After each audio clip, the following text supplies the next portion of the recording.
La obstinación de los romanos por suministrar a sus ciudades agua en abundancia y de máxima calidad obligó a sus ingenieros a diseñar y calcular acueductos de una envergadura tan asombrosa como admirable. A medida que el imperio crecía y con él sus ciudades, estas obras alcanzaron unas magnitudes asombrosas, capaces de sobrecoger a los mejores ingenieros modernos.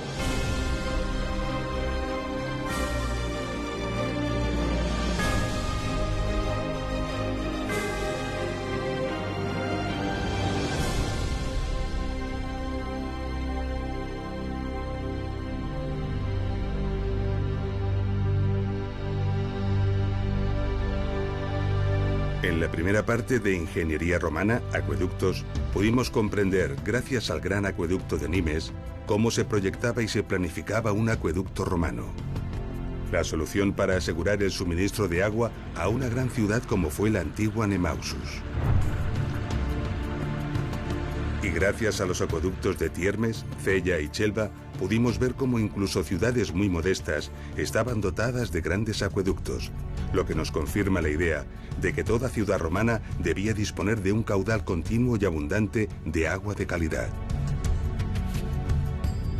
Los misterios que encierran los acueductos de muchas ciudades son hoy en día numerosos. Desentrañar algunos de ellos supone un verdadero desafío para arqueólogos e ingenieros modernos, algunos de tal alcance que no permiten ni siquiera poner de acuerdo a los actuales investigadores.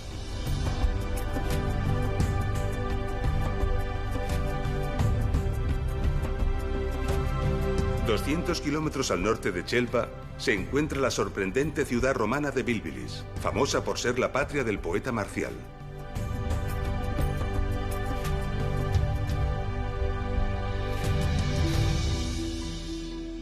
Bilbilis fue una ciudad de tamaño medio en la vía romana de Caesar Augusta a Complutum. Bilbilis tenía cierta singularidad. Situada en una empinada ladera, se apartaba del concepto habitual de una ciudad romana. ¿Quién sabe las razones que hicieron de esta ubicación la escogida para fundar Bilbilis?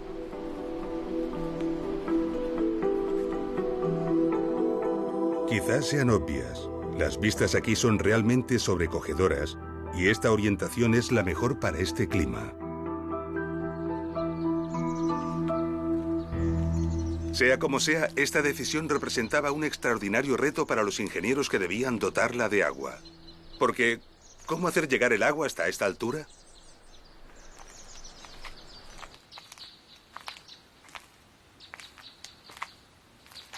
A Bilbilis se la conoce por sus numerosas cisternas. Cerca de una veintena de cisternas como esta se desperdigan por toda la ciudad, todas ellas a diferentes alturas. Hay varias teorías que explican la presencia de tantas cisternas. Algunos arqueólogos han apuntado la hipótesis de que estas cisternas se utilizaron para almacenar el agua de lluvia. Pero ¿cómo creer que los romanos bebían de la lluvia después de los esfuerzos que hemos visto para transportar las aguas en Nimes, Tiermes o Cella? Además, en este territorio llueve muy poco. Su pluviometría es prácticamente de desierto y las cisternas están en los puntos altos de las crestas.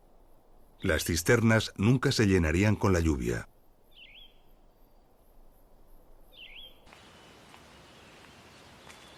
Bilbilis no era una gran ciudad como Nimes, pero era una ciudad importante. Desde luego era mucho mayor que otras que hemos visto, como Tiermes o Cella. El teatro de Bilbilis tenía una capacidad cercana a los 4.500 espectadores. También las termas tenían unas dimensiones respetables.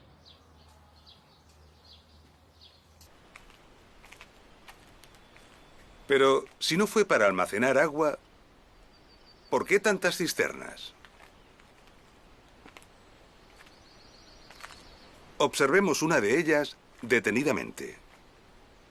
Aquí tenemos una cisterna construida con hormigón romano e impermeabilizada con el mortero empleado habitualmente. Podemos ver aquí el lugar por donde entraba el agua. Pero en estas cisternas no se ve salida allí abajo, en la base. Sin embargo, sí que puede verse aquí el orificio de salida, ligeramente por debajo del nivel de entrada. Esto significa que esta cisterna no puede vaciarse por gravedad y se dispone de muy poca cantidad de agua entre la diferencia de niveles. Cualquier depósito que pretenda almacenar tiene una salida en la parte inferior. Entonces, esto no es un depósito. Pero si no es un depósito, ¿cuál es la misión de tantas cisternas?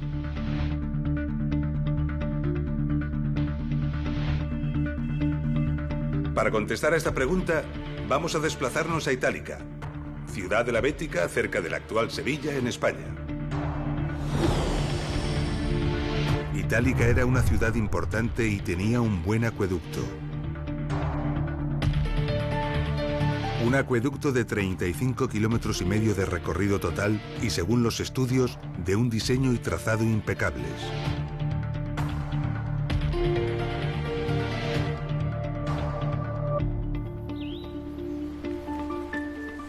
Cerca de la ciudad se encontró este impresionante grupo de cisternas.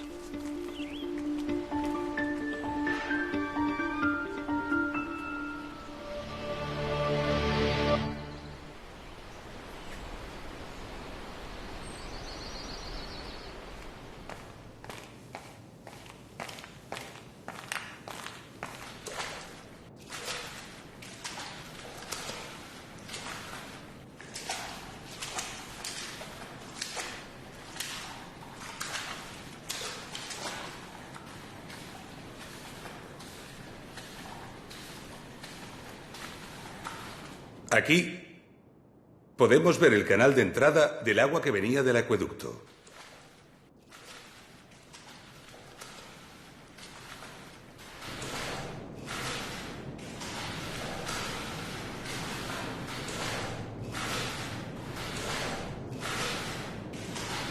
Y vemos que, al igual que ocurría en las cisternas de Bilbilis, la salida de agua para el abastecimiento está en la parte superior. Así que esto tampoco parece un depósito de almacenamiento. Pero si no es un depósito, ¿por qué un tamaño tan grande? ¿Cuál era su función? Recordemos los pequeños areneros de los pozos de registro de Tiermes. Allí, gracias al rebaje en el fondo de los pozos, se recogía la arena y otras partículas en suspensión que el agua transportaba. Las cisternas de Bilbilis, y en general las de todas las ciudades romanas, tienen precisamente esta función, pero a una escala mucho mayor. Veámoslo en la de Itálica.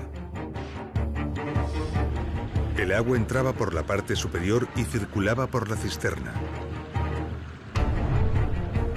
Gracias al gran tamaño de la cisterna, el agua disminuía su velocidad hasta ser casi nula.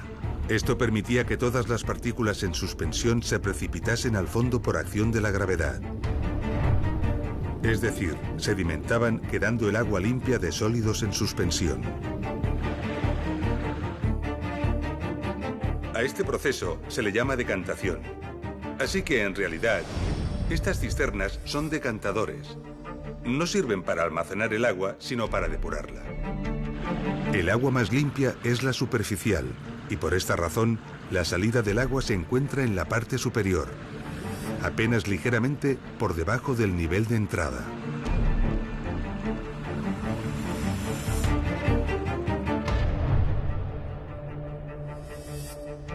Los decantadores se sitúan a veces al principio del acueducto, pero normalmente se emplazan al final, cerca de las ciudades. Su tamaño se determina en función de la calidad del agua que llega a través del acueducto, es decir, de la cantidad de arena y partículas en suspensión que el agua arrastra, y también proporcionalmente al caudal de agua que debe procesar. Pero en Bilbilis no hay un solo gran depósito de distribución, como suele ser lo habitual. Hay prácticamente 20. ¿Por qué? Esta es la cisterna más elevada encontrada en Bilbilis. Como ya sabemos, toda la ciudad debe encontrarse por debajo de su cota para que el agua sea distribuida por efecto de la gravedad. Pero Bilbilis es una ciudad que tiene un importante gradiente de altura. Es decir, hay una gran diferencia de altura entre esta cisterna y las casas de la ciudad que están en la parte más baja. El peso del agua, la presión aquí abajo, es enorme. Sería suficiente para reventar las tuberías, sobre todo las de plomo. Esto lo sabían perfectamente los técnicos romanos. Así que para evitarlo, ingeniaron una red de cisternas más o menos equidistantes en altura, de forma que nunca se produjera una presión superior a lo que equivale a una atmósfera, unos 10 metros de altura. De esta forma, el agua, al llegar a la primera cisterna, era decantada y quedaba a presión atmosférica. Después, por gravedad, el agua se conducía hasta la siguiente cisterna, donde se volvía a decantar y a quedar nuevamente sin presión. Y así sucesivamente, una cisterna detrás de otra. Un ingenioso sistema de decantación y fragmentación de presiones al que se le debió de unir un complejo sistema de distribución del agua a todos los rincones de la ciudad. Esta hipótesis se corresponde con la idea de mantener un caudal de agua de calidad, continuo y permanente, la exigencia romana para el abastecimiento a sus ciudades. Pero recordemos, Bilbilis se encuentra en una ladera muy inclinada. Así que la primera cisterna, que tiene que recibir el agua, se encuentra en una cota muy elevada. ¿Cómo hacer llegar el agua hasta ella? ¿Disponían los romanos de una fuente de suficiente caudal y calidad por encima de esta cota? La respuesta es sí. Al norte de Bilbilis, a unos 10 kilómetros, se encuentra la Sierra de la Virgen, con importantes manantiales situados sobradamente por encima de la cota necesaria y cuya agua podía ser captada y trasladada por un canal apoyado en el suelo hasta las cercanías de Bilbilis.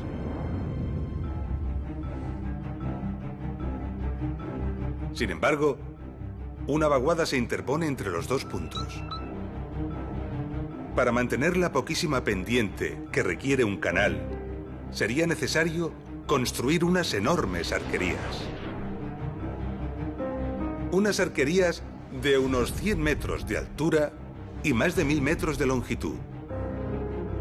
Unas arquerías de estas características son absolutamente inviables.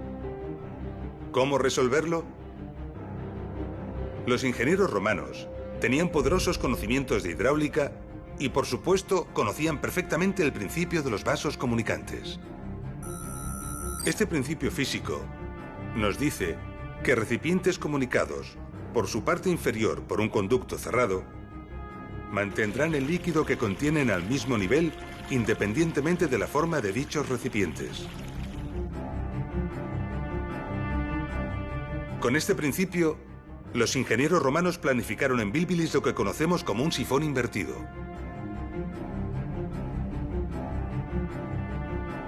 Un sifón invertido consiste en una estructura en forma de U en la que por el principio de los vasos comunicantes, el agua que entra en un extremo alcanza el mismo nivel en el otro extremo.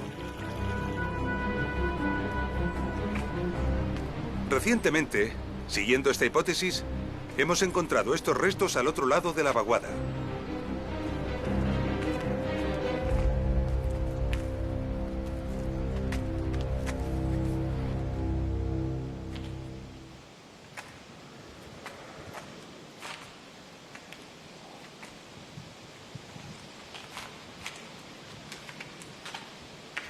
Sorprendentemente, lejos de Bilbilis y en la cima de esta escarpada colina, hemos encontrado este depósito de hormigón romano.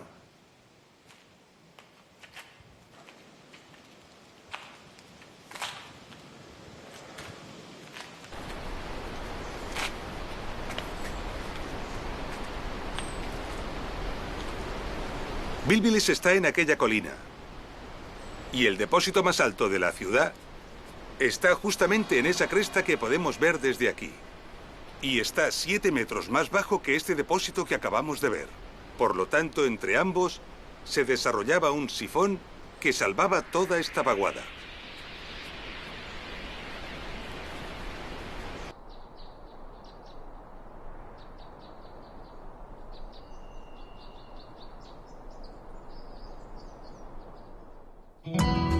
Los sifones son los grandes elementos desconocidos de los acueductos, a pesar de que su uso fue muy habitual y reiterado en ingeniería romana. Para comprobarlo, iniciaremos un viaje a lo largo y ancho del imperio.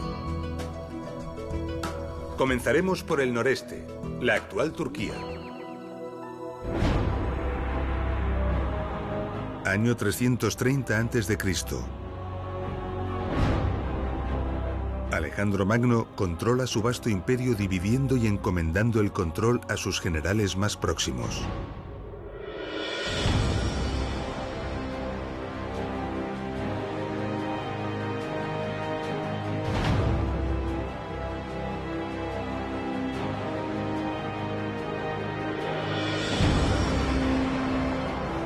El general Lisímaco recibe el control de Tracia. Lisímaco manda custodiar sus tesoros en la ciudadela de Pérgamo. Situada sobre un promontorio rocoso, esta ciudadela se convertirá en una importante ciudad, capital de un reino y un gran centro intelectual que rivalizará con Alejandría.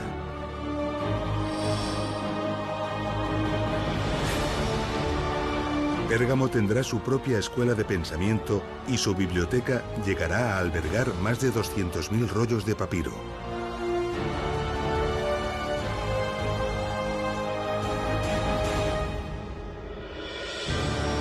Tras el reinado de varios reyes, Pérgamo pasa a dominio romano.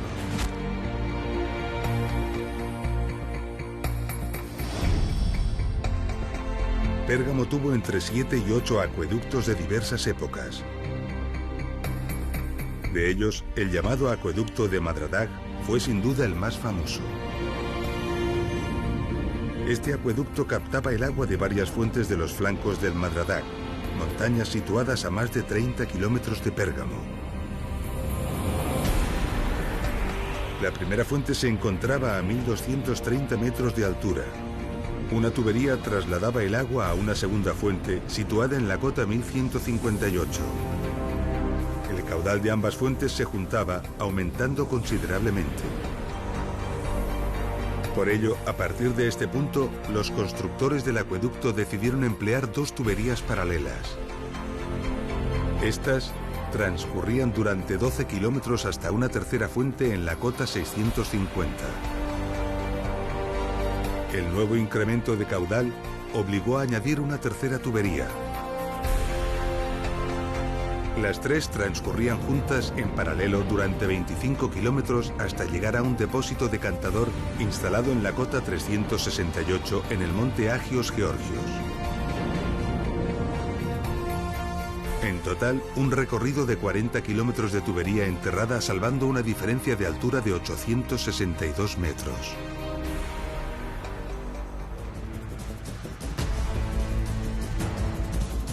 Así que decidieron emplear tramos de tubería de plomo de 30 centímetros de diámetro. Los tramos fueron sellados con más plomo y conectados mediante sillares de piedra taladrados. Y todo el conjunto se fijó al terreno fuertemente mediante largos puentes de apoyo. Miles de tuberías descendían el valle resistiendo la enorme presión y las grandes fuerzas que el agua ejercía. Luego atravesaban su fondo protegidas y suspendidas por unas arquerías. Y finalmente ascendían la ladera del valle para alcanzar la ciudad de Pérgamo en la cota 322.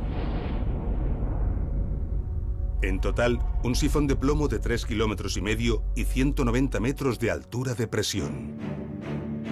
El acueducto de Madradag ya suministraba agua a la Acrópolis de Pérgamo hacia finales del siglo III a.C., mucho antes del dominio romano.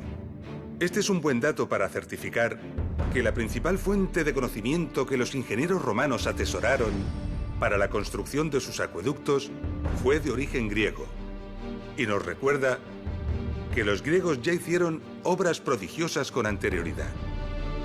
El sifón de Bilbilis dataría del año 0 aproximadamente, año estimado de la fundación de la ciudad, unos 200 años más tarde que la construcción del acueducto de Madradag. Parece pues evidente y probado que los técnicos romanos ya poseían un gran conocimiento sobre el diseño y construcción de los sifones en el momento en que Bilbilis fue construida. El acueducto de Madradag es de origen helenístico, pero fue ampliado, modificado y mantenido por los romanos cuando la ciudad entró bajo su dominio. Esta capacidad para recoger el conocimiento, ampliarlo y perfeccionarlo es una de las grandes cualidades de la civilización romana. Así que la ingeniería griega para la ejecución de sifones fue ampliamente superada por los técnicos romanos. Tenemos excelentes ejemplos en Lugdunum, capital de la provincia romana de la Galia Lugdunensis, la actual e importante ciudad francesa de Lyon.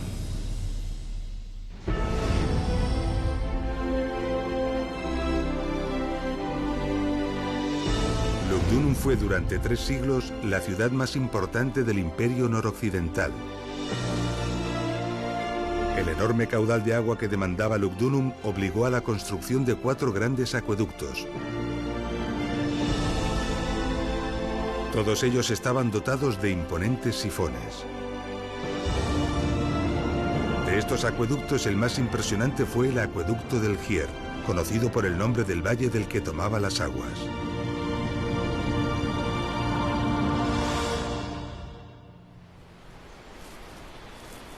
El acueducto del Gier tenía una longitud total de 87 kilómetros de canal.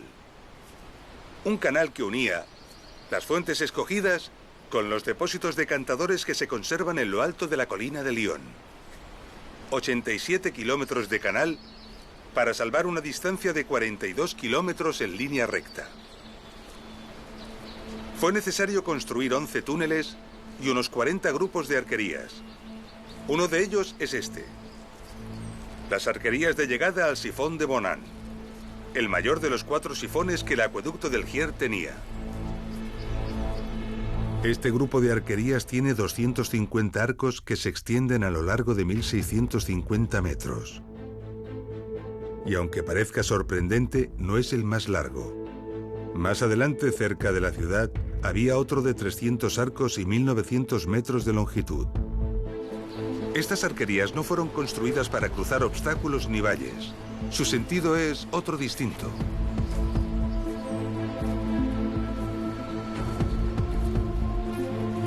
Frente a nosotros tenemos el obstáculo a salvar: el Valle de Bonan. La cota a este lado del valle, a ras de suelo, es demasiado baja para lograr que el agua alcance el depósito de salida que se encuentra al otro lado del valle. Para alcanzar la otra punta del valle, era necesario incrementar la presión del agua, aumentando la altura de la canalización varios metros sobre el suelo. Y este es el sentido de estas arquerías: mantener elevado el depósito de entrada al sifón.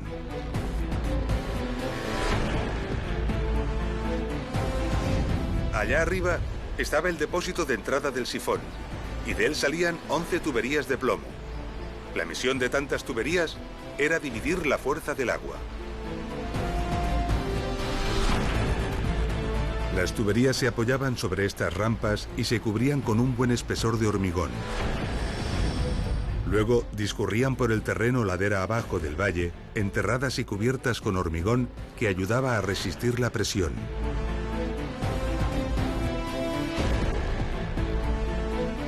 Tras 1.200 metros, las tuberías lograban descender de la cota 313 a la 191, donde se encontraban con el Venter.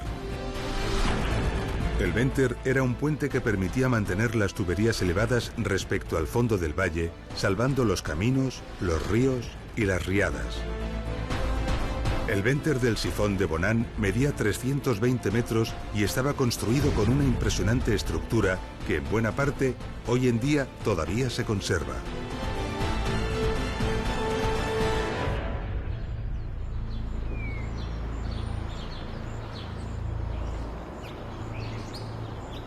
Estas arquerías tienen un revestimiento de los paramentos muy peculiar, de gran belleza, llamado opus reticulatum. En él se alternan los colores de las pequeñas piedras, en forma de rombo, talladas una a una.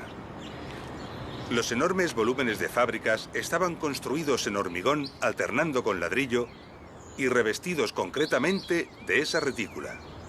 Una prueba contundente de que buscaban, además de la eficacia y lo funcional, la belleza. Esta búsqueda de funcionalidad y belleza hizo planificar estas arquerías con arcos transversales en las pilas para el aligeramiento. Sin embargo, los arcos más altos fueron cegados. ¿Por qué? Cuando el sifón se ponía en carga, el golpe del agua sobre las tuberías del Venter era enorme, transmitiendo violentos esfuerzos a los arcos. El puente sufría así enormes tensiones y acusados movimientos. Tal vez, la primera vez que esto ocurrió, estas arquerías vibraron y se agitaron tan violenta y amenazadoramente que los ingenieros decidieron reforzarlas macizando los arcos laterales de las pilas. Se debió de sacrificar así esbeltez por seguridad.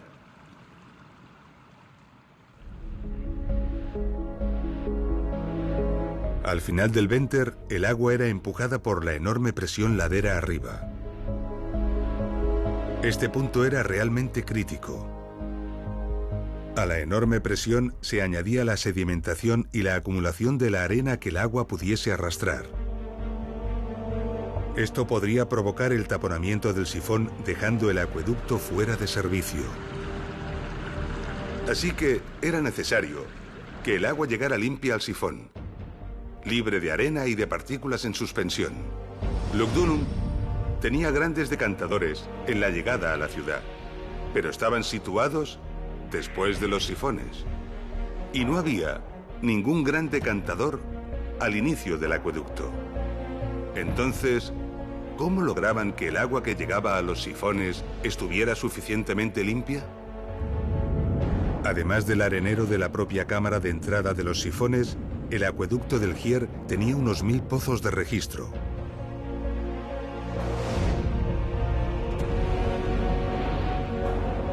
Alternativamente, estos pozos de registro disponían de un pequeño arenero en su fondo. En total, 500 areneros. La labor de estos 500 areneros a lo largo del recorrido resolvía el problema de limpiar el agua suficientemente para evitar problemas en los sifones.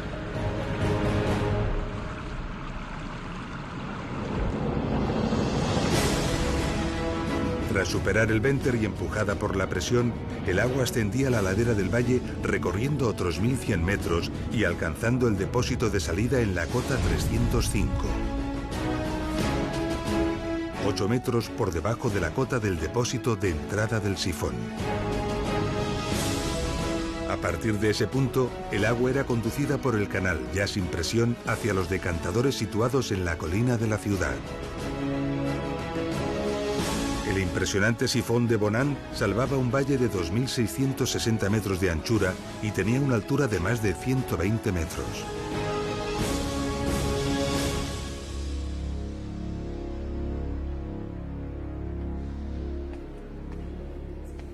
El plomo fue saqueado del acueducto del Gier, seguramente en las primeras épocas tras la caída de la ciudad, hasta no dejar prácticamente ni rastro. Lo mismo ocurrió con el metal en el acueducto de Pérgamo.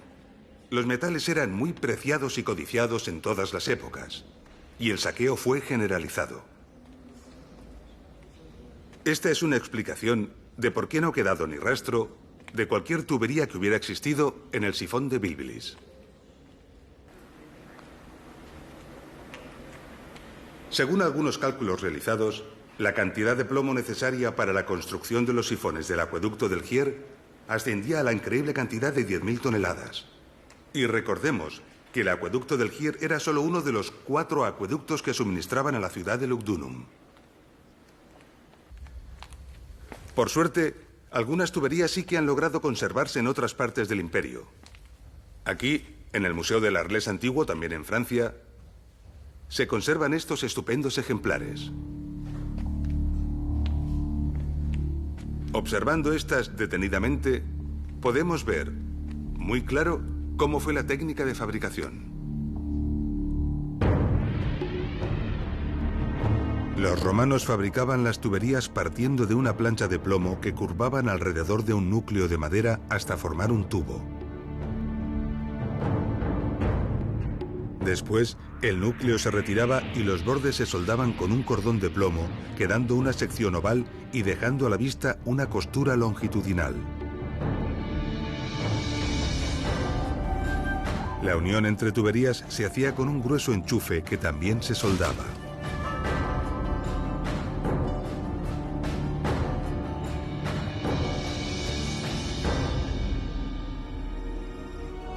Nos trasladaremos hasta la antigua Tarraco, capital de la provincia romana de la Hispania Citerior, para hacer una interesante reflexión sobre esta cuestión.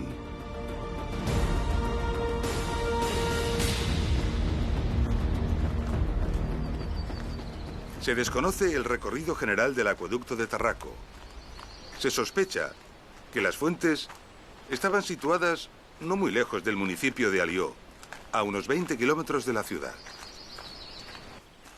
4 kilómetros antes de llegar a la ciudad, el acueducto tuvo que enfrentarse a una vaguada de unos 200 metros, donde la construcción de un sifón hubiera sido lo más indicado. Sin embargo, aquí tenemos unas impresionantes y bellas arquerías, de las mejor conservadas del imperio.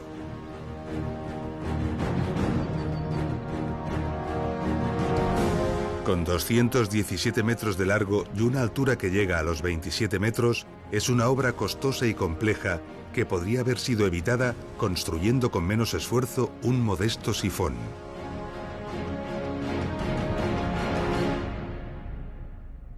¿Por qué los romanos optaron por unas espectaculares pero costosas arquerías en lugar de por un eficaz pero más económico sifón?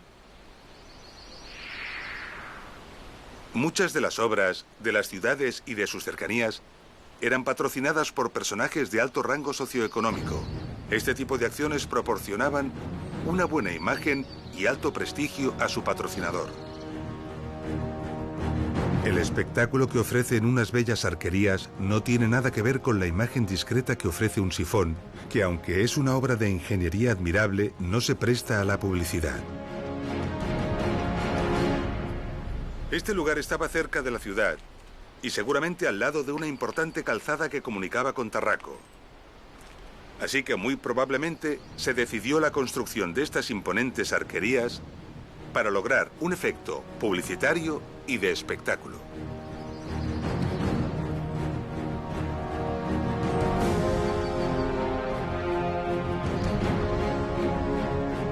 Otro ejemplo significativo de esto son las sobrecogedoras arquerías del acueducto de Segovia, bella ciudad del centro de España.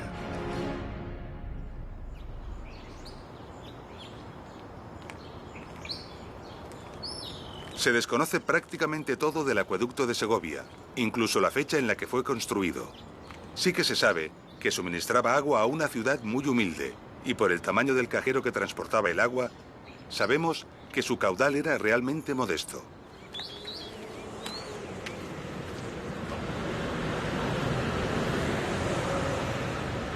Si recordamos el cajero del acueducto de Nimes y lo comparamos con el cajero de este acueducto, nos daremos cuenta enseguida de la diferencia de caudales que ambos acueductos conducían.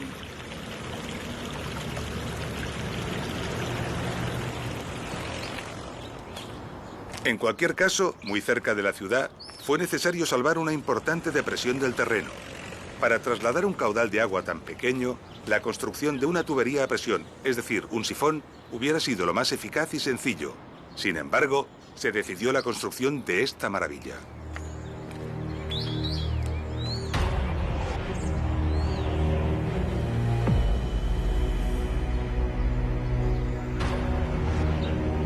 Construido en grandes bloques de granito que se sujetan únicamente por el equilibrio que aporta su sobrecogedor y admirable diseño, alcanza los 28 metros de altura. 24.400 bloques de piedra para construir 167 arcos. 7.500 metros cúbicos de duro granito. Los sentimientos de poder y grandeza que despierta una obra como esta aún se sienten con toda su fuerza hoy en día, a pesar de lo acostumbrados que estamos a las grandes obras de ingeniería modernas. El efecto propagandístico y la búsqueda del espectáculo es la causa de estas colosales arquerías, como demuestra la cartela con letras que aún se conserva en lo más alto, anunciando al benefactor de la obra.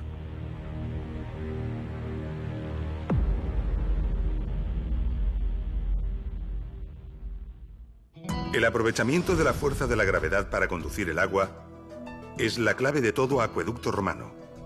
El agua discurre por los canales y atraviesa los sifones empujada por su propio peso.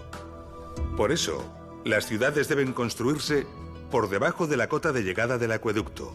Esto también ocurre en la ciudad romana de Uxama, ciudad de la Celtiberia hispana.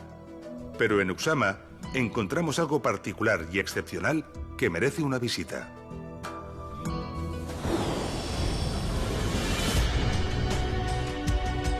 Uxama tuvo una cierta importancia en época romana, en gran medida por estar situada en la importante calzada romana que unía Caesar Augusta y Astúrica Augusta y que atravesaba toda la Celtiberia. Se la dotó de agua de excelente calidad desde las fuentes que constituyen el nacimiento del río Ucero. Se construyó una canalización de 46 kilómetros que llegaba a la ciudad a una cota tan solo 12,20 metros más baja que la cota de las fuentes.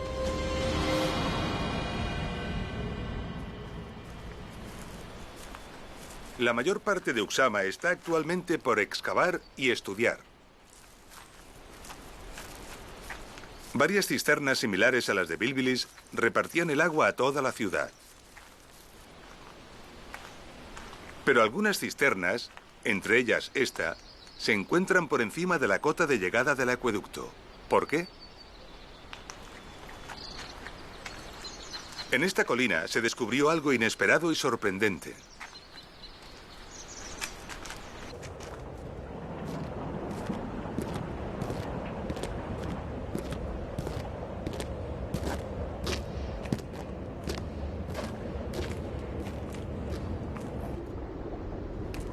En la cumbre de esta colina se encontró esta gran cisterna subterránea que en realidad es un decantador. Y lo extraordinario de este decantador es que está 40 metros por encima de la cota de llegada del acueducto.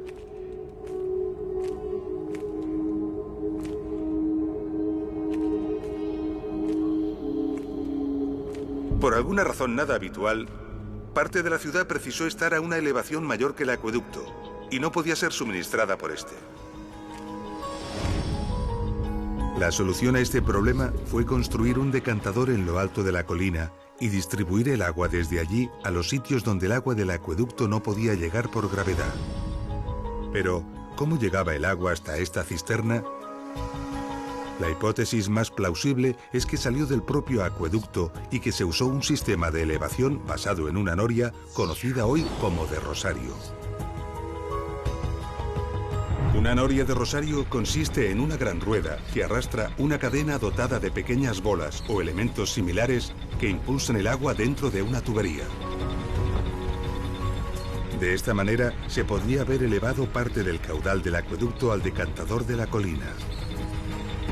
La rueda bien podría haber sido traccionada por fuerza animal, por la del viento o quizás por combinación de ambas según las circunstancias.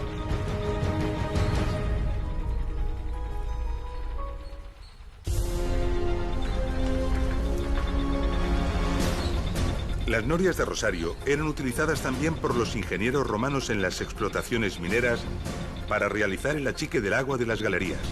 Muchas de las explotaciones mineras requirieron la construcción de importantes acueductos, no solo para evacuar el agua desde las minas hacia el exterior, sino para llevar el agua desde el exterior hacia ellas.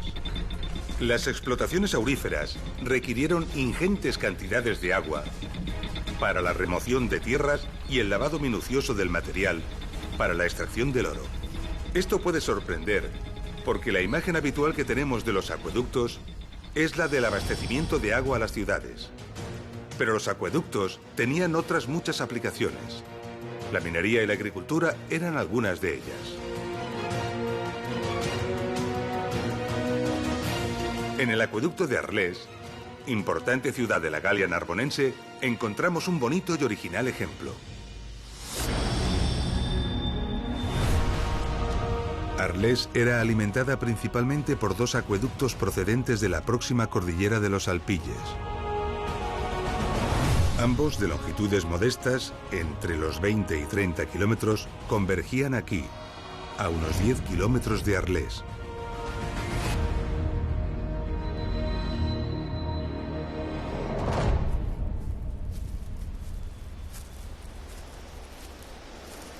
Este es el lugar donde se unían los dos acueductos en una gran arqueta de distribución de la que salían estos dos nuevos canales.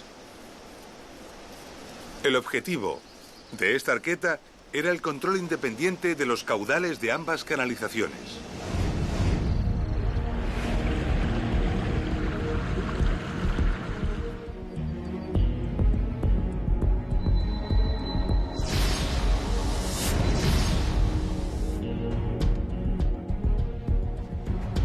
En estos restos podemos ver estupendamente el impresionante grosor del mortero impermeabilizante Opus Signinum con que fueron dotadas estas canalizaciones.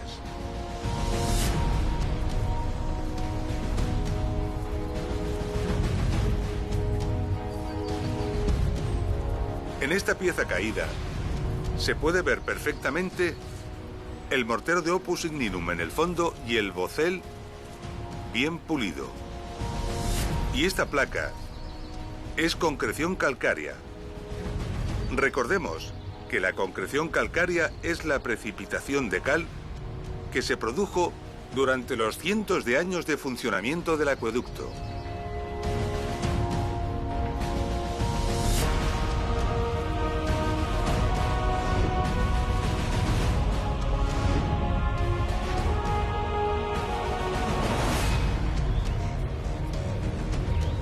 En este punto, podemos ver cómo una de las canalizaciones giraba hacia el oeste para suministrar de agua a la ciudad de Arles y la otra continuaba recta hacia una empinada ladera.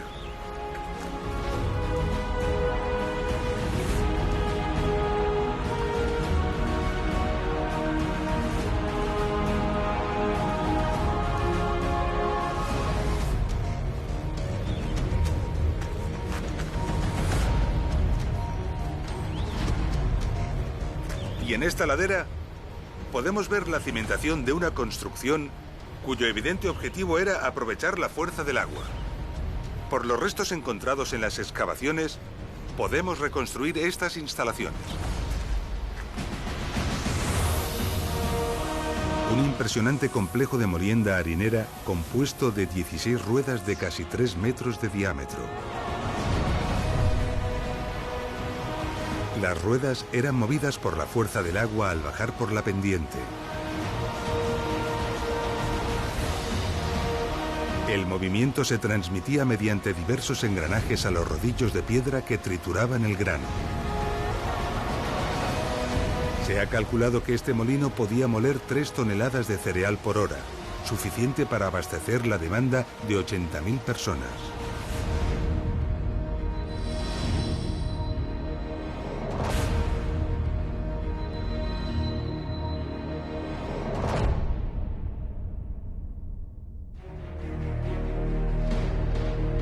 En esta serie documental hemos escogido los ejemplos de acueductos del Imperio que hemos considerado más adecuados desde el punto de vista didáctico.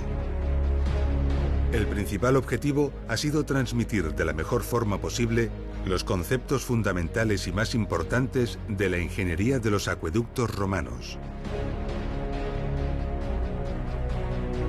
También hemos querido escoger algunos de ellos por ser poco conocidos, permitiendo así que admirables obras, muchas de ellas tan olvidadas, tengan la oportunidad de obtener, al menos, parte del reconocimiento que merecen. Pero el Imperio tiene cientos de acueductos que no hemos tratado, algunos más impresionantes en diseño y audacia que los que hemos visto, y que son dignos de ser nombrados. Como el acueducto de Cherchell en Argelia, o el d'Aix-en-Provence y el de Metz en Francia, que rondan los 50 kilómetros,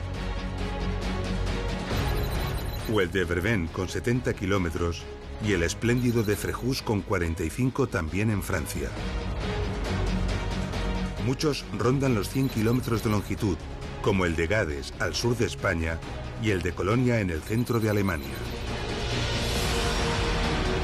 El maravilloso acueducto de Aspendos en la actual Turquía, que resolvía la enorme carga de presión a la que se enfrentaba en su tramo final gracias a 2 torres intermedias y 3 sifones contiguos. Todo ello sobre un gran venter continuo realizado sobre grandes arquerías. El gran acueducto de Cartago se alimentaba de varias fuentes, la más lejana a más de 130 kilómetros. Precisó de 16 kilómetros de arquerías para que el canal mantuviera la cota adecuada que requería la ciudad. Sus colosales decantadores eran más grandes que un campo de fútbol y decantaban simultáneamente unos 60 millones de litros de agua.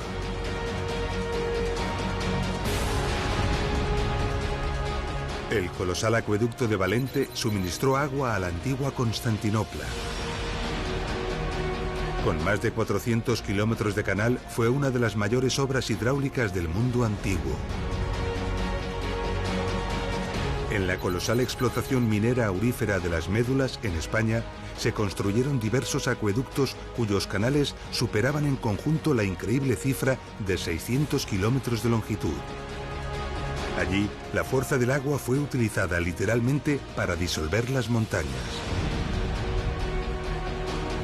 Pero seguramente el sistema de abastecimiento más espectacular de todos, como no podía ser de otra manera, fue el de Roma. Roma era suministrada al menos por 11 grandes acueductos, algunos de ellos con recorridos cercanos a los 100 kilómetros. Los 11 acueductos de Roma suministraban cerca de 1.000 millones de litros de agua por día a la ciudad.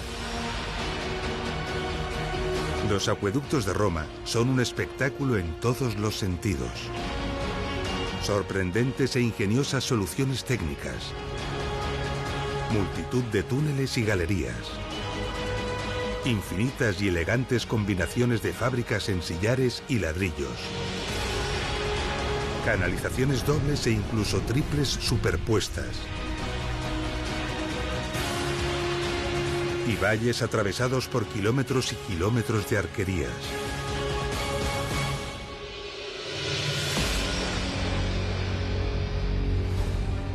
Hemos llegado al final de nuestro episodio. En él hemos conocido nuevos y apasionantes ejemplos de suministro de agua. Hemos comprendido los sistemas de decantación del agua y la técnica del uso de los sifones como alternativa a las arquerías. Y como única e ingeniosa solución para salvar grandes valles y vaguadas. Y finalmente, hemos visto que el uso de los acueductos no se limitaba únicamente al suministro de las ciudades, sino también a usos industriales y mineros. En nuestro próximo episodio, conoceremos la prodigiosa ingeniería que se esconde tras las vías de comunicación que los ingenieros romanos proyectaron y construyeron. Nos vemos en Ingeniería Romana, Carreteras.